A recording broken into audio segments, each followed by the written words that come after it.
Well, hey, here we are again. So this is my second Clint's Barber Talk podcast. So we have Warwick. You are a podcast virgin. I'm indeed. This is my third podcast. Dan Anson-Hart. This is your fifth podcast. I'm still learning mine. You'll be able to tell us how to go on if we're struggling. So we're on the phone. We have the Nuki Bomb, Brad Pauls. So middleweight boxer. And we want to get him on the show. He couldn't make it because he's over where he's training. Just about to go in the gym this morning. So Brad, how are you? Yeah, I'm very good, mate. Thanks for having me on. I appreciate it. Good to speak to you, boys.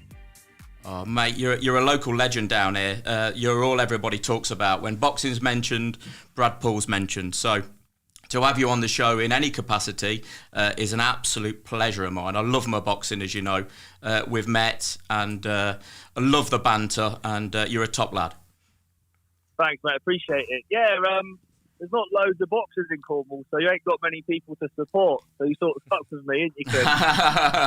Well, listen, you look fantastic, mate. I was saying in the last podcast how ripped you are, and you remind me of me when I was training back in my day. So, so listen, I've got you on this show now. You've got a full-time job and you're working, and you're a professional boxer. How does that work? It's hard work, to be honest, mate. Like, if I'm not at work, I'm at the gym, and that's all I do every day. I get up and train and go work, and that's it, and train when I finish work. So it's hard graft, but at the minute, it's what I've got to do. And until I get a fight date, that's me at the minute. So what's been promised to you with regards to fighting? Because obviously there's been a few bubbles created with some of the big matchroom people, and there's been some shows to see on TV, but has anything come? I know obviously you had that bit of banter with the YouTuber. Sorry, not the YouTuber. The Love Island guy. Yeah. He wouldn't go. He wouldn't go for it, would he? No. Yeah. So at the minute, I'm looking. I'll be boxing September, October. If crowds are allowed back, obviously I rely on the crowds because the TV companies ain't there at the moment. And yeah, so I'm just waiting for that to go back in the 5th of September. The fight with Idris, it was just a bit of a shambles really, because we offered him 125k, and he just straight up turned it down. Said he likes to box for the Instagram and for the followers, but he doesn't plan on taking any hard fights. He's just a bit of a show pony, a bit of a plastic one. So yeah, no chance he's going to fight me. So I'll have to keep looking for another dance partner. Mate, I've seen your fights on YouTube and when you post them, and you like an early night. You like to get them out of there and crack on and deal with them very quickly. Tell us about how many fights you've had and you know how you've disposed of them. So as a pro, I've had 14. Gone pretty well, won them all. 9 of them by knockout. So wow. Yeah, I suppose most of them are by knockout, which I think is the most exciting way to end the fight, and the crowd seem to like it. Yeah. And yeah, I think punching power is something you're sort of born with. If you got it, you're lucky, and if you haven't, it's one of those things. But yeah, so more knockouts to come, I think. I'm getting stronger, I'm getting more in my prime. You're excited. More of the same. You're exciting, and you're heavy-handed. Well, I've seen you with both hands. You don't mind which way it goes, and no, you're great to watch, and you're great for the county of Cornwall. So the reason why I want you on the show is you need some sponsorship. You need people to get behind you and get involved. And if anybody's watching this or listening to it, they can contact you through your social media, and they can be part of your journey and jump on board, can't they? Yeah, that's it. So I'm always looking for sponsorship. Basically, if I really, really want to give myself every opportunity, working and training at the same time just makes it almost impossible. No. For the sponsors that come on board, obviously I've built up a little following, and I'll advertise them as much as possible. Yeah. Get the logo on my kit, social media, interviews, etc. Yeah. Probably throw them a couple of tickets to one of my fights as well. Yeah. But yeah, and it helps me get closer to my dream, because the more time I get in the gym, the more likely I am going to win my fight. So yeah, I do like to team up with Cornish businesses because it's sort of related to me and the demographic work. Yeah. And I'm a proud Cornishman. I'd like to represent Cornwall as much as I can. So it'll be good to get new sponsors on the team. And I'm just on the verge. I'm about to get on TV. So if there's ever a time to do it, I suppose it's now. Okay. Yeah. All right. Well, I love what you're doing, and I said, last time you're 18 months away from a crack at the British title, and that could be sooner. You don't know. You've got to keep yourself in shape, and hopefully you get that phone call. That's the dream. I want the English by the end of the year, which I was about to fight for before COVID, and then defend it, and then that's the next step to the British. My dream is the British title. It's the best looking title, very prestigious. And imagine that, taking the British title back to Cornwall. Unbelievable. There'll be a bus tour around Newquay, I'm sure. Listen, we're going to let you get in the gym, and thanks for taking the time. I know you're very busy, and you're literally in the gym there in 5 minutes' time, so I'm holding you up already. But listen, all I can say to you, mate, I'm behind you, and keep punching. Thank you, mate. Appreciate it. Have a good day. Yeah. Brad Pauls. Thank you. Cheers, mate. Woo! Good luck, mate. Cheers, mate. Well, hey, fantastic. Well, I got that out of the way.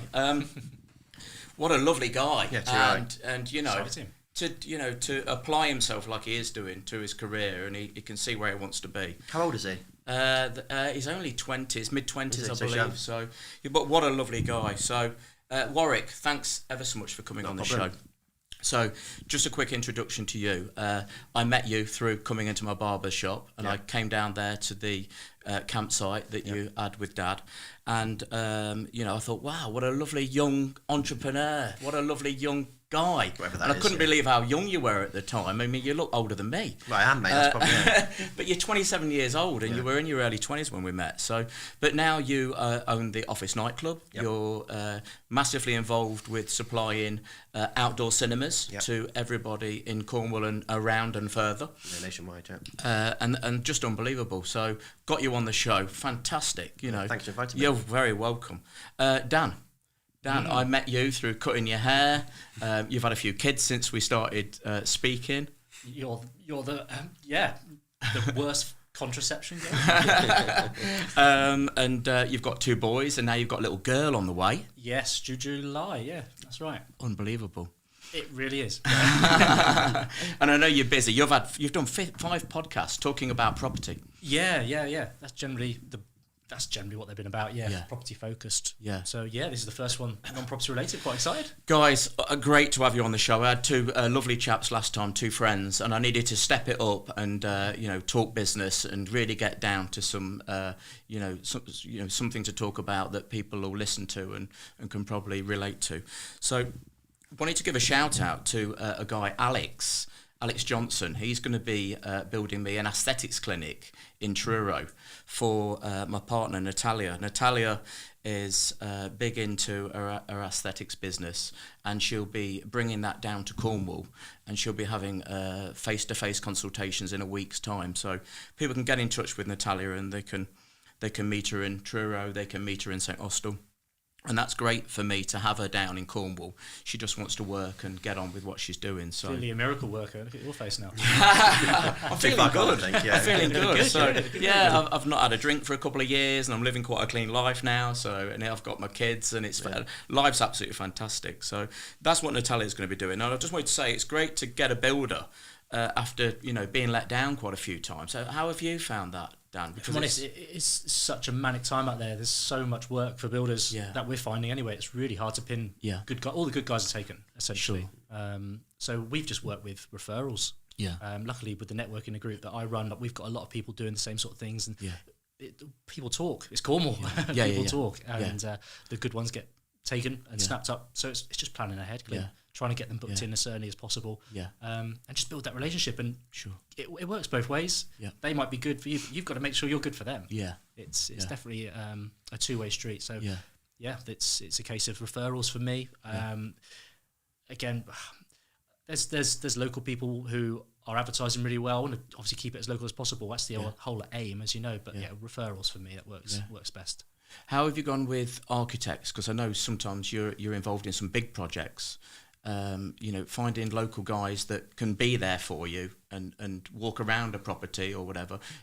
Are they there in Cornwall? Oh, definitely. Yeah, there's plenty. Crikey, yeah. There's lots of really good quality architects, and they range as well. You've got the smaller firms and you've got the larger firms. And I personally, I like to keep with the smaller firms. I feel it's just a bit more personable, and they're slightly quicker to respond and work with you. But we've managed to find ourselves, touch wood, a good guy that I've known for a couple of years just through my day job previously, and it's been nice to kind of bring him over to the personal business now as well. So it's been really, really good, luckily. Again, referrals. So you told me about HMOs. Yes. So people that don't know about them, what's involved with HMOs? So a HMO simply stands for Houses of Multiple Occupancy. So it's when 3 or more people from different households live in the same dwelling, in the same house. So essentially it's a shared house. So we might be more familiar with like student houses. So essentially, it's just a student house. Typically you think of it as a student house, but we generally work with old rundown student houses and we update them to make them nicer standard and a better quality, and then we offer them to young working professionals predominantly. That's generally our kind of market. But originally you think they're all down in Falmouth where the university campuses, but they're all over Cornwall. They're vast number of houses, shared houses essentially, Clint. So we've got a lot of people wanting to move down to Cornwall, and I didn't think it was going to be as crazy as it is, but I'm hearing off of estate agents, and I was cutting the hair of a 12-year-old boy the other day, and his mum just nipped out. We were just chatting, and he said, Dad's an estate agent, and it's going crazy at the minute, and there's 200 people looking at this property Dad's got at the minute. And I'm like, this is the youngster talking about it, and I'm like, really? Wow. So, I mean, what interest have you had out of the county? Oh, it's crazy. Well, so as just from competing with others trying to buy property and lettings-wise, I think it's on average, what I'm finding is like a third of people interested are from out of county, which is quite staggering numbers wise, but it's no surprises either. What's gone on the last year? People have realised that they can work more remotely, and as such, they can get the life they want. The amazing facilities and countryside that we've got down here, but they've also got the ad hoc. They could jump on a train. Well, now. We've had this conversation in the Barbers, and we're talking to obviously fishermen from Evergissie come in and see me, and they're like, "Yeah, boy, but they've not had a winter down here yet. This is very true. They've not spent 4 seasons down here. They'll soon be off after the fact." Everywhere closes at 8 o'clock in Cornwall, so it's going to be interesting to see who sticks it out. Because it's not for everybody. No, definitely not. But Warwick, what have you been up to? Because obviously, the nightclub. Tell us about it. Well, it's obviously been a funny old year. Sure. 14 months we've been shut now. Unbelievable. March 21st, 2020 we would have shut, And Crazy. obviously haven't opened our doors in between. No. Unfortunately, the building as it is doesn't lend itself to anything but a nightclub. Sure. So that who wants to go for a pint in a dingy building that's got no windows? Nightclubs aren't nice places in the day. Sure. You come in there probably slightly sideways and you don't care, do you? So it's been a funny old time. Crazy. But what can you do, really? I used to walk into my barber shop during this last lockdown, so 3.5 months, a quarter of the year we weren't open, and I walked in, and to be honest, I was almost tearful sometimes, thinking, will people come in here again? Will this have the hustle and bustle of a fun place to be? And I used to shut the door and go home and think, will I be relevant again? Will people want to come and have their haircut with me? You don't know if you've got a business after that amount of time. No, I think it's scary, like you say, because I run the Skylight, etc., and the Advance from the top of the club. That's where my offices are. So we're in there every day. So tell us about that, because obviously, I say for me it's been a double-sided sword. Because the club's been dead. Obviously not open, but then the outdoor cinema, I've been doing that for 7 years now. Wow. And we're the largest provider in the UK. Yeah. We cover the nation, whole of the UK and Europe, and that was really busy because last year Boris did me the benefit of saying driving can happen. Right. And that obviously did us the world of good. We weren't quite as busy as we normally are, but we were much better off than a lot of people, so we couldn't complain.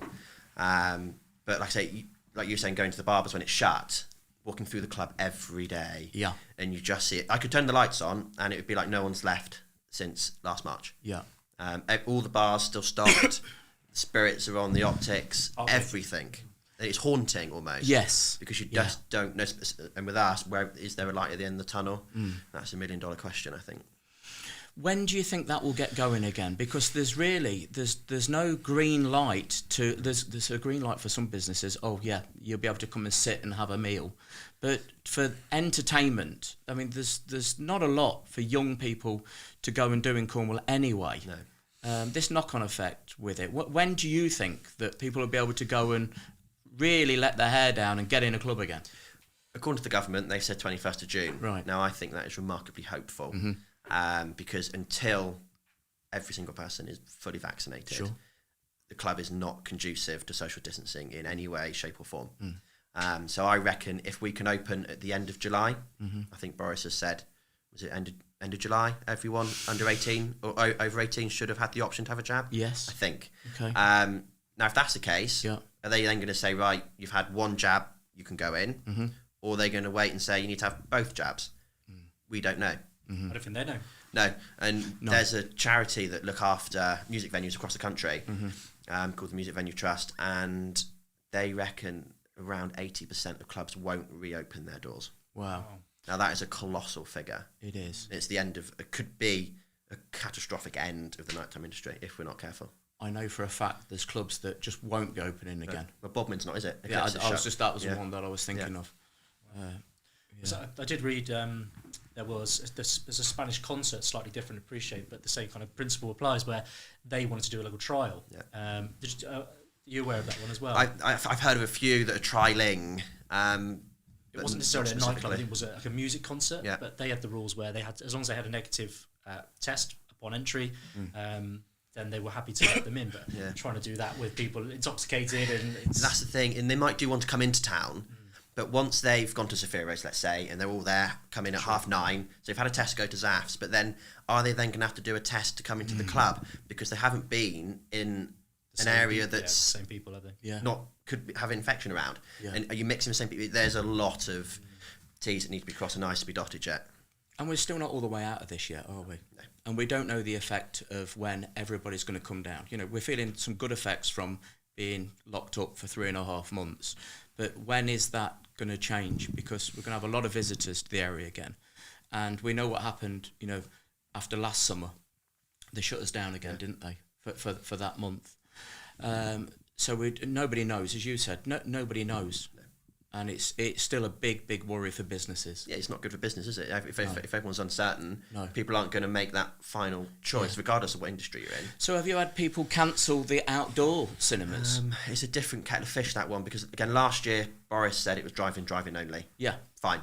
So everyone knew they had to book drive-in. Yeah. Now, this year, people don't quite know what to book. Yeah. Because previously to last year, we just put screens up in fields and have 1,000 people with big PA systems. Wow. And that's what we normally do. Yeah. It's only we had to adapt for last year. But people aren't sure which way to go. Do they go drive-in or do they go seated, outdoor? There's one advertising Nuki at the minute at the end of May, isn't there? Yeah. Sports Centre? Oh, that's us. That's you, yeah. So, they're putting squares on the ground. Yeah, because you've got a little, you can buy different and it's a good idea, but there's a lot of legwork involved. And if they're not doing huge, I think they're limiting it to quite a small number.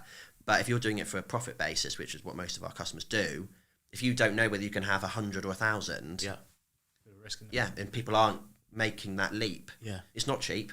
It's a big gamble, isn't it? Everything's a big gamble at the moment. And that's the problem. People are so uncertain. I think as of 17th of May, I think that could be almost D-Day, as in people then think, we've hit this date. Yeah. They said same with us on our networking events. We've been speaking with the hotels and where we host them, the venues that we host them in, and they're just saying they're still up in the air. They still haven't had that dead cert kind of date yet. So they're hoping for 17th of May, between 17th of May, 23rd of June, I think it is. That's the kind of window they're hoping for some updated guidance. Yeah. How are you finding funding? So you're obviously getting people involved in some big investments and buying properties and getting people, you know, joining together with you. Are some people dropping out? Are some people staying in? Are you waking up in the morning thinking, will they still be on board? To be fair, so what we do, to give a bit of background, is so we work with investors, offering them a return on their investment over a period of time. So they'll invest with us and we'll put that into property and development of property. So the the investors that we work with we know them well. We're close with them. Initially, yes, at the start of the pandemic, it was very up in the air. Like there were a few opportunities where we had to change our plans essentially, and rightly so. No one knew what was happening. Everyone thought the property market was going to be on its face. And look how it ended up. They really did, didn't they? And it's just gone mad with the stamp duty and all that to play on it as well. But with regards to answering your question, it's not been too bad actually. People are quite optimistic, excited. The banks aren't offering much at the minute, are they? 0.1% interest rate. So when we speak with investors and say what we can offer you as a fixed return over a 12-month period, 18-month period, it's what are you involved in at the minute? Because obviously I live in Mevagissey, and you guys have bought a property in Mevagissey. Yes. How far away is that to completion? What will it achieve? What's going on? Jinx now, but touch wood. So from today, we're hoping to exchange complete next week. Okay. So first week or two of May. That's the idea. Generally, it's just how we work is we're trying to take our older properties that are a bit run down, below par, really in the quality it should be, or derelict buildings, and we're just trying to bring them back to life. Make them into quality living for local people. That's the whole aim. So. With regards to the Mevagissey project, that is it's an old rundown kind of bed sit, really kind of below par. So the aim is that we've got planning to convert that into 5 really nice apartments. And the aim is to rent them to local people. That's I'm going to push you on that. So you would be more inclined to offer them to local people in Mevagissey or the surrounding area working locally than somebody phoning up from Timbuktu? I personally, The whole idea is if they're local, they're going to stay local. The last thing, like we just discussed, I suppose, is can they hack it? Can they hack Cornwall? I feel that would be a better way of going, really. That's great to hear because, we're obviously hearing that people are buying properties without even seeing them. And estate agents aren't meant to do that, and they're saying they're not doing that. But I know a lot of places are going to seal bids. It's crazy. I've got some relationships with agents that we work with our networking event at PIG, Professional Investment Group, and they were saying that they put an advertisement on Facebook, literally. Just they didn't even put it on Rightmove. It was on Facebook. By midday, so they put it on early doors, and by midday they had 68 applicants for this house, and it was a 2-bedroom house to rent. And of those 68 people, 24 passed the kind of the vetting kind of process, met the criteria with the credit checks and things. It's just bonkers, and there's people offering over the asking prices, and as you say, sealed bids on purchases. Definitely, it seems to be the case. So I heard of a property last year. It was valued at 350, and an agent's agreed to put it on for 450 at the minute.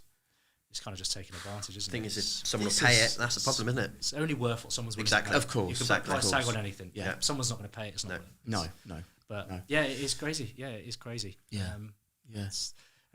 kind of get the view that people are generally trying to make hay while the sun shines, aren't they? That's the kind of analogy I'd use there in that instance, I suppose. But it won't last. It won't last forever. But the nice thing why we kind of see property and why others see property as such a good investment is the history plays and tells you the truth. Property goes up in value over time. There will be peaks and troughs, but it is a good solid investment over a period of time. If you're looking to hold a property for a long duration, then you're only going to see rewards. On to other things. I mean, I've noticed in the harbour down there in Mevagissey, there's already some pleasure crafting. I've not put my boat in yet, but there's a few new boats floating around down there, and there's a few whether people have bought new Clint's boats Harbour or watch. Well, I just went down to make sure my ropes were down there, just in case I did decide to put in. But we had some easterlies and the water was coming over the harbour, and I thought, thank God I wasn't the idiot that put my boat in too early, like I have done previous years. But I noticed a couple of new boats down there, and I know for a fact there's people wanting a bit of Cornwall. They've seen Mevagissey on the news, the TV shows with Cornwall, and we're frightening ourselves to death about people coming down. But I think we are going to be really, really busy. We are, and people forget that without them, Cornwall would go back 50 years. We might not like it, and the roads get busy. But without them, you think what the amount of people that tourism employs in Cornwall is massive, especially the youngsters. And without it, it'd be a disaster. It's heart and soul, isn't it? I have this conversation in the shop all the time with local guys and a lot of local people, proper Cornish people. They we can do without it, boy. We don't need it, but they don't realise that we wouldn't have all these amenities that we have if there wasn't the foot flow and people coming down. So there wouldn't be Asda there if people didn't come down and use it. Just think of the unemployment rate. That's what that gets me. Yeah. Youngsters down here find it hard enough at the best of times. Yeah. They say, can't find a job, etc., etc. Yeah. But if you take tourism out of that, you really are picking at straws. I think we've got a lot left. Last year as an example. Exactly. Tourism has been stopped, hasn't it? Yeah. We've got a young transit community down here, and youngsters go away to study, and then they come back and they need a bit of employment, working locally. A lot of people you talk to, they've got 3-4 jobs in the summertime. Cleaning, working behind the bar. People need that. People need all these little jobs. It's like I went away to university, but then came back afterwards. I swore down I wasn't coming back. Yeah. But then, obviously, look what happened there. Fell back in love with the place. Became lucky enough to work for myself. But yeah, I think it would be, you say some people we can do without them, but unfortunately, Cornwall's changed. How have you gone on with getting people to help you with the outdoor cinemas? Because that's not, it's full-time when it's busy, going backwards and forwards, but how have you managed to get people to be able to drive and set it up and train them? Have you struggled with getting people? I've never struggled until this year. Right. Getting staff this year has been painful. Right. Luckily, we've built up about a 10-month season now, whereas when I first bought the business, it was much smaller. It was just basically July, August, September. But now we run our own events alongside, so we do all the Christmas ones, etc. So we've got 2 full-time staff that are there 12 months of the year. Yeah. Obviously, in terms of screening, there's myself and then obviously the office, back office admin. But then in summer, we take on about 10 blokes, and most of them come on almost a retainer basis, so they pay them X amount. Yeah. And then they, out of that amount, they do 5 events. Any more gets paid on top. Right. So I've probably got 6 to 8 that come back every year. Good. So I'm really lucky. Yeah. But this year, I've spoken to other people as well, and staff are hard to find. Yeah. Really Why do you hard. think that is? Why? I don't know. Whether people are stuck at home on furlough still, and they can be sat at home on furlough, obviously not doing a lot for 80%, then they can think, well, I can stay on this till September. I don't know. But I've spoken to a few people that have really found it hard. I've never struggled before. You think it'd be the most motivating time to do it, wouldn't you, to get yourself in this position? It's a strange old thing. There's so many people looking for jobs, and you've just given the prime example where you're not getting any bites for an app. No, well, you do, but then I've emailed probably 40 people back to say, come and just give me a ring. And do you know, I think 2 of them have got back to me. Yeah. Because that's it. They apply, and that's not for me. It's too much like hard work. Yeah. I've always struggled to get barbers. I like to invest in young people and teach them and bring them on, but I have been lucky enough to source barbers, from out of the county and try. How do you go about doing that? Well, I go on a lot of the Facebook pages and a lot of the barbers pages and say, move to Cornwall and be a barber. And I put it out there that we're in a lovely place, and then I look at their work and I try to entice them to come down and see what we're about and see if we get along, and then hopefully they'll come and join us. And we have had some good people join us. But it's one of those, once they're brave enough to take that leap, that's the biggest chance. I'll give it a go. But well, I don't want guys that have been odd jobbing in other barbers' shops, because then I'm just a place that they come before, a stepping stone. I want somebody that's going to stop with us and enjoy what we're doing and we take over a shop. Yeah. But I believe we're a great community-based barber shop. We're not aimed at one particular age group. We get little kids in. Harry Billinge, 96 years old, made my day the other day coming in the shop. Absolutely fantastic, and just before he goes out, he goes, "You're doing all right, lad," and it wow. I mean, you think, I'm going to do this again tomorrow. It feels fantastic. So, I'll speak for myself. That's why we keep coming back. Yeah. It's just a nice place to be. It's reliable. It's good fun. You're not going to go in there and feel crap. Exactly. Have a laugh. That's the key. We get all sorts in there, and I love talking to young entrepreneurs like yourselves. And I mean, you've been so transparent in what you do, Dan. I know every Friday morning, even when you're on holiday with the missing kids, you're jogging and you do a video. and you're so transparent about what you do. And I've never really been like that in business. And I asked you to come on the podcast, and you said you'd watched it, and I thought, oh, great, you know. And you said, Clint, what are you doing? And I thought, oh, okay, I value what this guy says. And you said, you know, what are you trying to achieve? And I said, well, I'm trying to lift my public profile. I want to eventually have a TV show. I want to push that and go around the county doing other things. I want to press on and have another barber shop.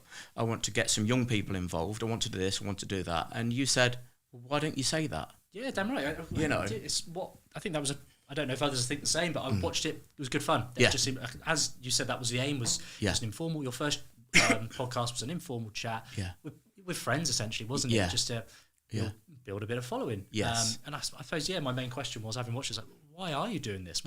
What is the end goal here, Clint? Like, this is a stepping stone to something. Like, well, it was like being it on the end of the chin, to be honest with you. When we're just talking one night, and you said, well, what are you doing? And I thought, yeah, what am I doing? But what I am trying to do is I would love my own TV show where I'm going around cutting people's hair. Like, let's say we go into Rick Stein's. I cut Rick Stein's hair, but I cut the pot wash bloke's hair as well. And Matt, my friend, the hairdresser, he cuts Rick Stein's wife's hair, or the woman that works for Rick. And then we bring everybody together within that business, and we talk about Cornwall, and we can take that round the county and the country. Sounds great. I see it like a kind of like a mix of the hairy bikers / Gogglebox. Yeah. And I just, you know, and Natalia, she says to me, Clint, the sky isn't the limit. And it's made me think like that. We've only been together 6 months, and she's really ignited something in me that I don't think I even knew that I had. I know exactly. If I'm honest, I think the key is having dreams and being surrounded by people that don't put you down. Yes. And I think it's being surrounded by positive people. Like, I don't like being surrounded by negative people. I don't like negative vibes, because it brings you down. I hear this Makes again life and hard again work. off of guys like yourself. I was talking with Connor. He's a young media lad I've just got chatting with. He does photography. He does music videos. I saw your post here. Yeah, and he says, I want to jump on the back of what you're doing there, Clint, because you're positive. And I thought, well, I get a lot of positivity from Shane here. When I come over, I feel like lifted. You know, he's the most positive guy I know. He's absolutely fantastic, as you've met him. And you need to surround yourself. I've not always had that. I've had a lot of weight that I'm carrying. And I don't seem to have that. Yeah. I'm wearing black today, so I'm looking good. But no, if you surround yourself with positive people, it comes back to you, doesn't it? I've said this again and again. It really does. And the sky isn't the limit. I think life becomes hard work. Yeah. If you've got people every day saying, well, why are you doing that? You shouldn't be doing it this way. Well, actually, I'm going to do it my way. And then if it works, it works. If it doesn't, you'll learn from it. Yeah. But at least I've tried. And I think if people are around you, dragging you down all the time, you think, you question yourself. Yeah. And so we've worked for ourselves. And if you don't have that attitude of, well, let's just see what happens type of thing, you'll end up flat on your ass. Yeah. Because you'll just fall down, I think. Or you won't progress at all. Yeah, if you haven't got good foundations, then your walls fall down. And I think the foundations are built around optimism, because you have to be optimistic. Otherwise, some mornings you get up and think, what the bloody hell am I doing? Like, this is not worth the hassle. It's not easy. No, it's not. I mean, are you now completely 100% working for yourself and left the job? No, you're still working. You've still got a day job at the end of August. You'd leave, okay. So it all comes just down to the management. We were talking to the box chap then, wasn't it? And again, it just comes to time management. Yeah. That's what it all is. But optimism. Yeah. Believing in yourself, I think that's the key. But you must have sat down with the missus and thought, well, we've got another baby coming. And I've said I'm going to leave the full-time job, and I've done this, I've done that. Are we ready yet? Can we do it? Can we do it? Yeah. You know, I mean, people think, oh, he's doing all right for himself. He's got a lot on the go. But it's still a day-to-day. Very stressful. Like, it's all on my shoulders, essentially. Yeah. There's no one else you can fall back on. That's it. That's your decision. And you've got that safety blanket. But that's what employment is. It is a safety blanket. And that's why they'll offer you holiday pay. That's why they'll offer you bonuses. That's why they'll offer you a nice car or a It's because that is your safety net, and that keeps you. Yeah, absolutely. And the hardest thing is just sucking an umbilical cord. It's that leap. It's a leap of faith. It is exactly that. For want of a better phrase. What would you say to somebody thinking about leaving their full-time job and following their dream and their passion and going it alone. So the plumber that's working for somebody, or the plasterer at the minute, that is dreaming of having his own van sign written and a couple of people that he knows he can get jobs from. What would you say to somebody that has that dream? I think you need to surround yourself with people doing what you want to be doing. Okay. So you're not just going to go and, right, I'm leaving, I'm off, right, what the heck do I do? Yes. You've got to plan your escape. Yes. I'm actually planning to write a book on this year called Bye Bye Boss. That's the plan. But surround yourself with people doing what you want to be doing. Like this is why I do these networking events. This property PIG, Professional Investment Group. It's a property-based networking event for aspiring and experienced landlords. You've seen people change their lives over the last couple of years. It's changed mine. Yeah. I've been in full-time employment. I was a teacher previously, a secondary school teacher. I've then gone into sales, and from sales, I've now built up our property businesses. Yeah. So it's life-changing, but it's not going to happen to anyone. No. Yeah. You've got to be wanting it bad enough. Yeah. Like you meant all the businesses you've got here. He's not just woken up and just been given these businesses. No. He's worked his backside off to get them, and you've got to be prepared to do that. And there's days you get kicked in the face. There's days you months. Yeah. Oh, it's people don't realise. I mean, some people would look at you, Warwick, and think, you know, he's a young guy. His dad had a couple of campsites. He's doing all right. Your dad ain't helped you out. Not in a single. People don't realise. And I wouldn't ask him. That's the other thing, because you've done what you've done. I bought Skylight when I was 20. Yes. 20-year-old. 20 years old. Never touched a projector in my life. Didn't know what you were doing. Didn't have a bloody clue what I was doing. And it's in 7 years, it's fivefold the size I bought it. And we've got the club and the ad vans as well. But it is hard. There's no two ways about it. And I've never had I've worked for other people when I was younger through school and stuff, but since leaving uni, I've never worked for anyone else. Yeah. What did you do at uni? Business management with international food and agriculture. Fitting quite nicely, I suppose. Ish, yeah, in a roundabout way. But there are weeks when I first bought it, and when it's my decision, and I thought, I'm not asking Dad because he's old fashioned. His ways be very different to mine, and they are very different. Yes. And it's my decision to make, and if it goes wrong, first of all, it's going to cost you money. That when you're 20, you suddenly realise that those zeros on the end go down very quickly. It's cash flow, isn't it? Yeah, and everything's cash flow. Cash flow's king. Yeah, it really is. So when I was young at the end of the day, and would I recommend other people doing it at that age? I don't know, because my dad said to me to go and work for someone else before you run your own thing. Yeah, and that almost pushed me into not doing it, because I was like, nah, you're wrong. But in hindsight, God, I'd never tell him, but he was probably right. I've met your dad as well. Yeah. Your dad the way I'd see it is you'll learn from other people's mistakes. Yeah, exactly. And you're not going to go and you've made mistakes, as we all have, but that's because you've kind of been bullish and gone for it. Yeah. If you had taken that advice, and I'd advise my little ones, I said, go and get an apprenticeship and learn from those doing it. I know your dad. He came in the other day, and he's the sort of guy that when he talks, you listen and have some banter with him. And the old man was right, weren't he? He was right to a sense, but I would now argue I wouldn't be where I am without having started so young. Yeah. It was a hell of a risk. It could have all gone wrong. Yes. It didn't. You would have also been at an age where you've got a lot of time to sort that back out. Oh, he has. Exactly. And that's all I've always said. I've taken risks I wouldn't necessarily have taken, because if it all goes peak tongue tomorrow, touch wood again, I'm young enough to pick myself up, brush myself off and start again. Yeah. Whereas 10 years' time, different kettle of fish. Responsibilities are different. Yeah, they are. I haven't got kids or anything like that, so I don't have anything like that.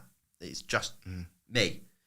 Well, that's why I wanted you on the show, because I was so impressed with you when I first met you, and I can remember, thinking, wow, this young guy, he's going places, and you just used to work in the campsite, serving, but you was attentive to everything. You was making sure that somebody had a beer, that the food was dead right. Yeah. Down there, you called it the Cedars Restaurant at Sun Valley, and you were doing deals and stuff, and getting it going all the way through the winter. And I used to come down with my family. All the time. And we bought, when the mum and dad took the campsite on, it was rock bottom. Yeah. And that's what the campsites before, rock bottom, build them up, move on. But the restaurant was a separate entity, really. So when I left uni, I had nothing to do. So mum and dad were like, well, come run the restaurant for us. I was like, okay, fine, see what happens. And we turned it around. And that was where I started running my own thing, really. Yeah. Okay, then I had the fallback of, it's not my money, it's mum and dad's. Fall back on that, and they have the final say. I can put it forward. Yeah. but they let me have run of the place, really. Yeah. And that was the first little taste I had, really, of the whole thing. Yeah. Well, no, it was lovely to meet you, and you just stood out to me. And when I had the chance to get you on the show, I thought, wow. And Dan, I really wanted you on the show. You know, you're bringing up a young family. You're getting out there. You're using people.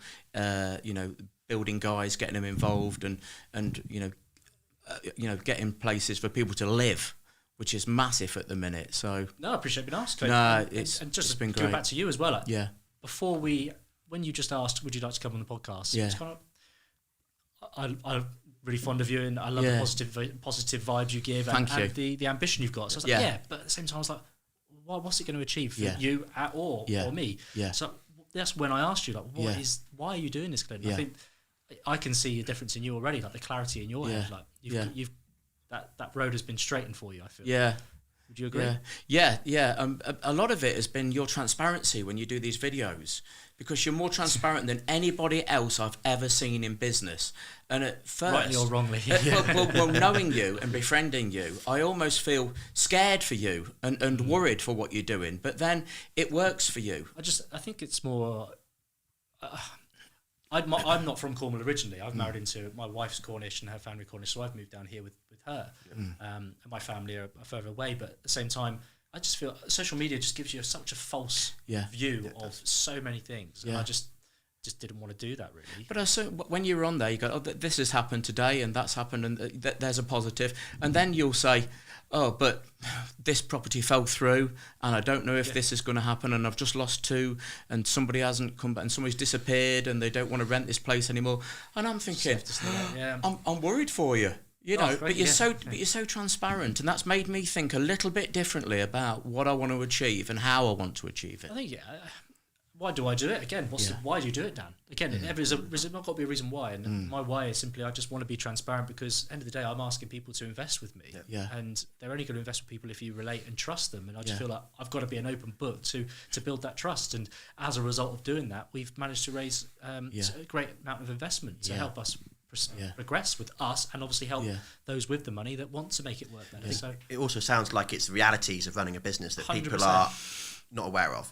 They don't understand not fluffing it up. Exactly. They don't see you just drive a nice car, live in a nice house, all that rubbish, but they forget about the turmoils of someone not paying their rent, leaving or whatever. There's nothing worse than someone saying, "Yeah, but you're lucky." But they have not a clue of the actual. Lucky. No, you've got it because you're lucky. You have no idea of the realities of it, and that's the difference. I a lot get of people it. don't. Oh, it's all right for you, Clint. You've got 2 barber shops in Cornwall. I've always wanted to move to Cornwall. Blah blah blah. I'm like, well, I did it. Yeah. And I did it on a shoestring.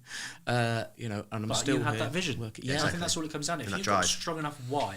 I always relate to it as my why. What's my why? Well, I want my family to have the freedom. I want to have the freedom to work when I want to work. Yeah. And I want to be able to go on holiday when I want to. I don't want to have to go and report to someone. I sold a business. I sold a business in Leicestershire, and it was a good business, and it gave me a good income, and I had a lovely house to live in.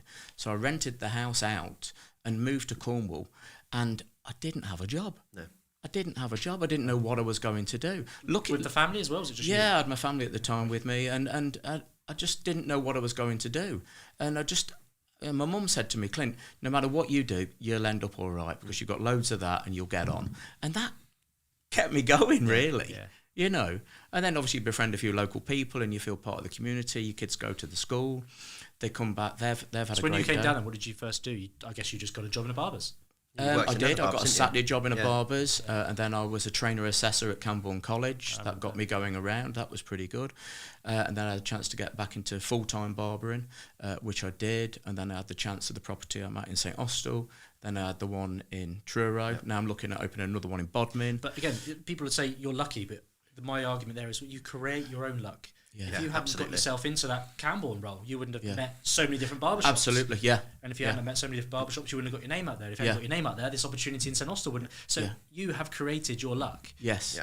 So you've got to put yourself in those positions to get these opportunities. Yeah. So sit on your couch just dwelling about what could happen or it doesn't happen to me, I'm not as lucky as Clint. Well, no, you're not as lucky as Clint, because Clint's gone out and made his life. Exactly. But I still feel so humble, though. I get since the last podcast, I've had loads of messages from barbers all around the country, and people stopping me in the street, like, because obviously you know my work with Man Down. I'm working with some homeless charities now, helping people, giving them haircuts and stuff. I've had a couple of knockbacks from that. People saying, oh, well, he shouldn't be having homeless people in the shop cutting their hair, blah, blah, blah. And, you know, I do what I feel is right for my community, and I stick by that. But I'm very humble and grounded with what I'm doing, and I do know it can all end tomorrow. So I enjoy every day, and I try and have a bit of fun with everybody around me. But you know, I mean, it goes to some people's heads and they get a bit excited about stuff, but not me. I mean, I can be with a guy in the street or the Lord Mayor of St Austell, which I do. I mean, I you know, I know a lot of people up there, and I know a lot of people here, and I know a lot of people, and I love a bit of everybody, you know. So. And that's me. Well, exactly. You know. I think it's important as well, because if you isolate yourself, then you're cutting off, you know, spite your face, aren't you, as well? And youth, you've got to keep bringing young people in. You know, the youth. My son's 14, my oldest lad, and if I run stuff by him, you know, like, what do you think of this? And he'll go, no, that's not, Dad, no. And other stuff will go, oh, that's all right. And he's got a vision of stuff and what young people are about, and I just check him out. I go, Finn, what do you think of this? It's also that recognition, isn't it? You want to want to get involved. You want them to be involved and be inspired themselves. Because of that. Definitely. But we're about there, guys. We're about there. So do I put that back on? Yeah, I think I do. And we get a bit of music, and we say, keep punching. Keep punching. And listen, thanks ever so much for coming on the show. No problem at all. It's always exciting to come over here, and it's a lovely day again. And you know, to get you over here, Warwick, it's been absolutely fantastic. No problem at all. Nice, thanks. And Dan, we're going to talk more, because you can point me in the right direction, and I feel that you're going places, and the way you are with your business and the way transparency, I need to take that on board more, and I'm going to. And thanks for befriending me and spending time with me. Cheers. Okay, well, hey, keep punching. Cheers, guys. Thank you.